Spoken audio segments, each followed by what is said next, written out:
ಬೆಳಗಾವಿ ಬಳಿಕ ಇದೀಗ ಹಾವೇರಿ ಜಿಲ್ಲೆಯ ರೈತರು ಬೃಹತ್ ಹೋರಾಟಕ್ಕೆ ಸಜ್ಜಾಗಿದ್ದಾರೆ. ಕಬ್ಬಿನ ದರ ಏರಿಕೆಗೆ ನಾಳೆ ಹಾವೇರಿ ರೈತರು ಬೃಹತ್ ಪ್ರತಿಭಟನೆಗೆ ಸಜ್ಜಾಗಿದ್ದಾರೆ. ಹಾವೇರಿಯ ಸಿದ್ದಪ್ಪ ಸರ್ಕಲ್ನಲ್ಲಿ ನಡೆಯಲಿರುವ ಪ್ರತಿಭಟನೆಯಲ್ಲಿ ಸಾವಿರಾರು ರೈತರು ಭಾಗಿಯಾಗಲಿದ್ದಾರೆ.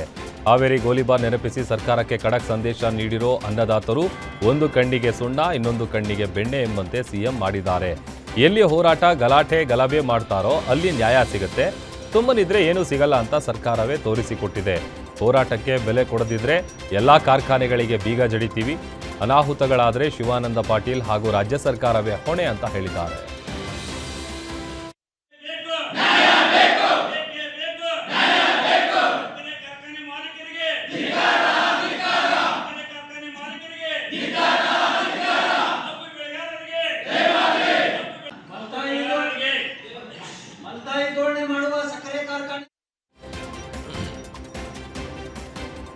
ಬಾಗಲಕೋಟೆಯ ಮುಧೋಳದಲ್ಲಿ 3,500 ರೂಪಾಯಿ ಕಬ್ಬಿನ ದರ ನಿಗದಿಗಾಗಿ ಆಗ್ರಹಿಸಿ ರೈತರು ಹೋರಾಟ ತೀವ್ರಗೊಳಿಸಿದ್ದಾರೆ. ಧಾರವಾಡ, ವಿಜಯಪುರ ರೈತರು ಸಕ್ಕರೆ ಕಾರ್ಖಾನೆ ಮಾಲೀಕರಿಗೆ ಕೊಟ್ಟ ಗಡುವು ಮುಕ್ತಾಯ ಹಿನ್ನೆಲೆ ಮುಧೋಳ ಸಂಕೇಶ್ವರ ರಾಜ್ಯ ಹೆದ್ದಾರಿ ಬಂದ್ ಮಾಡಿ ಬಸ್ ತಡೆದು ರೈತರು ಆಕ್ರೋಶ ವ್ಯಕ್ತಪಡಿಸಿದ್ದಾರೆ. ಇನ್ನು ಪ್ರತಿಭಟನಾ ವೇಳೆ ಯಾವುದೇ ಅಹಿತಕರ ಘಟನೆ ನಡೆಯದಂತೆ ಹೆಚ್ಚಿನ ಪೊಲೀಸರನ್ನು ನಿಯೋಜನೆ ಮಾಡಲಾಗಿದೆ. ಪ್ರತಿ ಟನ್ ಕಬ್ಬಿಗೆ 3,500 ರೂಪಾಯಿ ಬೆಲೆ ಹಾಗೂ ಬಾಕಿ ಪಾವತಿಗಾಗಿ ಆಗ್ರಹಿಸಿ ಬಾಗಲಕೋಟೆಯ ಮುಧೋಳದಲ್ಲಿ ರೈತರು ಪ್ರತಿಭಟನೆ ಮುಂದುವರೆದಿದೆ. ಪ್ರತಿಭಟನೆ ಬೆನ್ನಲ್ಲೇ ಬಾಗಲಕೋಟೆ ಡಿಸಿ ಆದಂತಹ ಸಂಗಪ್ಪ ಸಕ್ಕರೆ ಕಾರ್ಖಾನೆ ಮಾಲೀಕರ ಜೊತೆಗೆ ಸಭೆ ನಡೆಸಿದ್ರು. ರೈತರ ಬೇಡಿಕೆಗಳ ಬಗ್ಗೆ ಡಿಸಿ ಸಂಗಪ್ಪ ಸಕ್ಕರೆ ಕಾರ್ಖಾನೆ ಮಾಲೀಕರ ಜೊತೆ ಸಭೆ ನಡೆಸಿದ್ರು. ಬಾಗಲಕೋಟೆಯ ಡಿಸಿ ಕಚೇರಿ ಸಭಾಂಗಣದಲ್ಲಿ ನಡೆದ ಸಭೆಯಲ್ಲಿ James sugars, Nirani sugars, Bilagi sugars, Prabhulingeshwara sugars, EID Parry, ಆಮೇಲೆ ಮೆಲ್ಬ್ರೋ ಶುಗರ್ಸ್ ಮಾಲೀಕರು, ಹಾಗೆಯೇ ಮಾಜಿ ಸಚಿವ ಎಸ್ಆರ್ ಪಾಟೀಲು, ಸಂಗಮೇಶ್ ನಿರಾಣಿ, ಜಗದೀಶ್ ಗುಡಗುಂಟಿ ಸೇರಿದಂತೆ ಹಲವರು ಭಾಗಿಯಾಗಿದ್ದಾರೆ. ವಿಜಯಪುರದಲ್ಲಿ ಕಬ್ಬು ಬೆಳೆಗಾರರ ಹೋರಾಟದ ವೇಳೆ ಇವರೆಲ್ಲ ರೈತರೇ ಅಲ್ಲ ಎಂದಿದ್ದ ವಿಚಾರಕ್ಕೆ ಇಂಡಿ ಶಾಸಕ ಇಂದು ಸಭೆಯಲ್ಲಿ ಕಣ್ಣೀರಿಟ್ಟಿದ್ದಾರೆ. ಕಾರ್ಖಾನೆ ರೈತರ ಸಭೆಯಲ್ಲಿ ಮಾತನಾಡಿದ ಶಾಸಕ ಯಶವಂತರಾಯಗೌಡ ಪಾಟೀಲ್ ರಾಜಕೀಯ ನಿವೃತ್ತಿ ಬಗ್ಗೆ ಹೇಳಿದ್ದಾರೆ. ನಾನು ಬಹಳ ಶಾರ್ಟ್ಲಿ ಒಂದು ತೀರ್ಮಾನ ತೆಗೆದುಕೊಳ್ತೀನಿ, ಈಗ ಹೇಳೋದು ಬೇಡ. ಸಾರ್ವಜನಿಕ ಜೀವನದಲ್ಲಿ ನಮ್ಮಂಥವರು ಬಹಳ ದಿನ ಉಳಿಯೋದಿಲ್ಲ, ನಿವೃತ್ತಿ ಜೀವನದತ್ತ ವಾಲ್ತಿದ್ದೇವೆ ಅಂತ ಭಾವುಕರಾಗಿ ಹೇಳಿದ್ದಾರೆ. ಯಾವ್ಯಾವ ರೈತರ ಪೂಜೆಗೆ ಹೋಗಿದ್ರೆ ಕೆರೆ ಅವರ ಹೃದಯದ ಆ ಮಿಡಿತವನ್ನ ಗಮನಿಸಿದ್ದೆ. ನಾನು ನನ್ನ ಸಂತೃಪ್ತಿ ಅದ ನನ್ನ ರಾಜಕಾರಣದ ಜೀವನ.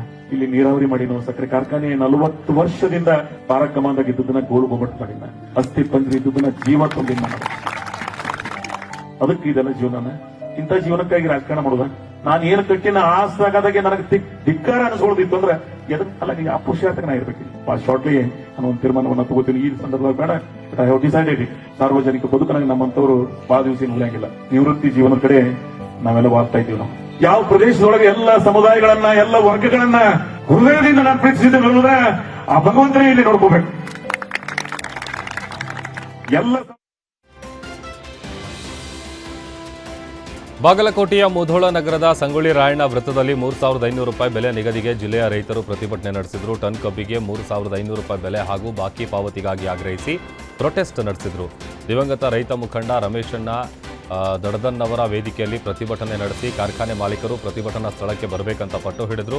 ಅಲ್ಲದೆ ಬಾಕಿ ಪಾವತಿ ಬಗ್ಗೆ 3,500 ರೂಪಾಯಿ ಬೆಲೆ ಬಗ್ಗೆ ಮುಚ್ಚಳಿಕೆ ಬರೆದು ಕೊಡಬೇಕು ಅಂತ ಒತ್ತಾಯಿಸಿದ್ರು. ಬೇಡಿಕೆ ಈಡೇರಲಿಲ್ಲ ಅಂತ ಅಂದರೆ ಪ್ರತಿಭಟನೆ ಯಾವ ಹಂತಕ್ಕಾದರೂ ತಲುಪಬಹುದು ಅಂತ ರೈತರು ಎಚ್ಚರಿಕೆ ಕೊಟ್ಟಿದ್ದಾರೆ.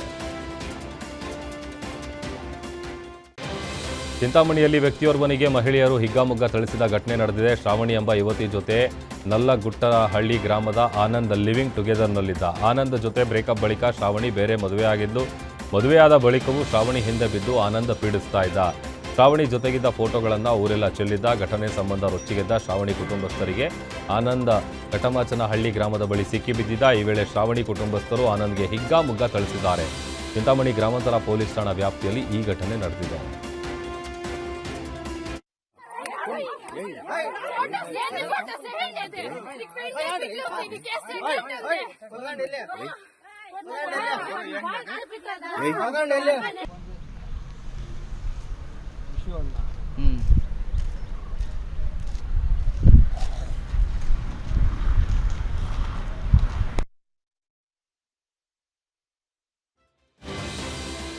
ರಾಯಚೂರಿನಲ್ಲಿ ಮಧ್ಯವರ್ತಿಗಳ ಕಾಟಕ್ಕೆ ಅಮಾಯಕರು ಹಣ ಕಳೆದುಕೊಳ್ತಾ ಇದ್ದಾರೆ. ಬೆಳೆ ಸಾಲ ರಿನಿವಲ್ ಹೆಸರಲ್ಲಿ ಮಧ್ಯವರ್ತಿ ಮೋಸ ಮಾಡ್ತಿದ್ದಾರೆ ಅಂತ ಗುಂಜಳ್ಳಿ ಗ್ರಾಮದ ರೈತ ನಾಗರೆಡ್ಡಿ ಆರೋಪಿಸಿದ್ದಾರೆ. 2008 ಗುಂಜಳ್ಳಿ ಗ್ರಾಮದ SBI ಬ್ಯಾಂಕ್ನಲ್ಲಿ 1,30,000 ಸಾಲ ಪಡೆದಿದ್ದಾರೆ. ಆದರೆ 2017ಕ್ಕೆ ಬಡ್ಡಿ ಸಮೇತ 5,48,300 ಬೆಳೆ ಸಾಲ ಆಗಿದೆ. ಆದರೆ ಬೆಳೆ ಸಾಲವನ್ನು ಮಧ್ಯವರ್ತಿಯಿಂದ ನಾಗರೆಡ್ಡಿ ಪಾವತಿಸಿದ್ದಾರೆ. ಆದರೆ ಬ್ಯಾಂಕ್ನಲ್ಲಿ ಸ್ಟೇಟ್ಮೆಂಟ್ ತೆಗೆದಾಗ ಮಧ್ಯವರ್ತಿ ಬ್ಯಾಂಕ್ ಸಿಬ್ಬಂದಿಯಿಂದ ಮೋಸ ಆಗಿರೋದು ಬೆಳಕಿಗೆ ಬಂದಿದೆ. ಏನೇ ಮಾಡಿಲ್ಲ, ವಂಚನೆ ಮಾಡಿದ್ರೆ ನಾನು ಸೈನ್ ಮಾಡಿ ತೊಗೊಳಕ್ಕೆ ಬರ್ತದೇನು ಸರ್, ನೀವು ಹೇಳ್ರಿ. ಅವ್ರು ಸೈನ್ ಮಾಡಿದ್ರೆ ನನ್ನ ಅಕೌಂಟಿಗೆ ದುಡ್ಡು ಬರ್ತದೆ ಸರ್. ನಾನು ಅವರಿಗೆ ದುಡ್ಡು ಕೊಟ್ಟಿದ್ದೆ ಸರ್, ಕ್ರಾಫ್ಟ್ ಲೋನ್ಗೆ ದುಡ್ಡು ಕೊಟ್ಟಿದ್ದೆ. ಅವರು ದುಡ್ಡು ತೊಗೊಂಡು ನನ್ನ ಅಕೌಂಟಿಗೆ ಹಾಕಿದ್ದಾರೆ ಸರ್. ಅಂತ ಯಾವಾಗ 2007 ಸರ್. ಆಮೇಲೆ 2008 ನಾನು ಕೊಟ್ಟಿನಿ ಸರ್.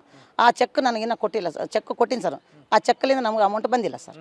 ನೀವು ಬೇಕಿದ್ರೆ ಬ್ಯಾಂಕಲ್ಲಿ ಹೋಗಿ ನೀವು ತನಿಖೆ ಮಾಡಿರಿ ಸರ್.